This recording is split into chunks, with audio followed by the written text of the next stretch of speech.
ខ្ញុំឈ្មោះរដ្ឋារស់នៅស្រុកស្អាងខេត្តកណ្ដាលឆ្នាំនេះសួនចំការរបស់ខ្ញុំកំពុងតែឲ្យខ្ញុំឈឺក្បាលខ្លាំងណាស់ជារៀងរាល់រដូវផ្លែស្វាយត្រូវបានជ្រុះរោយសត្វល្អិតហើយផ្លែក៏ធ្លាក់ចុះគ្រប់ទីកន្លែងខ្ញុំបានព្យាយាមគ្រប់យ៉ាង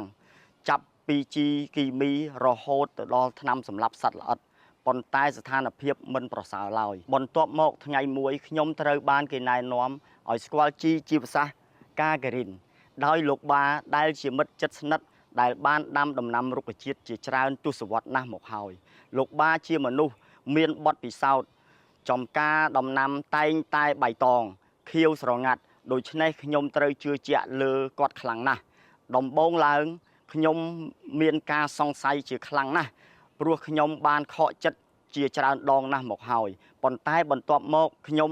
បានសម្រេចចិត្តសាកល្បងវាប្រហែលមានប្រសិទ្ធភាពហើយអ្វីដែលគួរឲ្យភ្ញាក់ផ្អើលនោះគឺការស្រោចតែមួយមុខ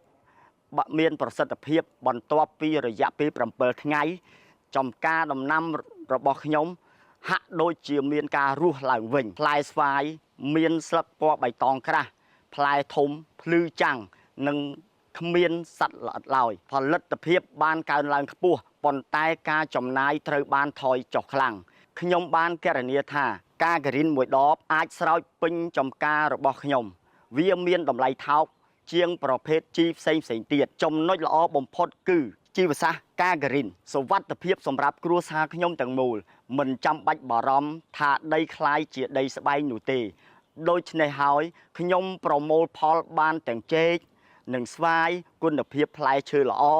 ដាច់ហើយលក់បានតម្លៃខ្ពស់ទៀតនោះខ្ញុំសប្បាយចិត្តខ្លាំងណាស់ហើយចែករំលែកវាជាមួយអ្នកទាំងអស់គ្នាដើម្បីឲ្យអ្នកទាំងអស់គ្នាអាចទទួលបានផលល្អដូចខ្ញុំនោះដែរ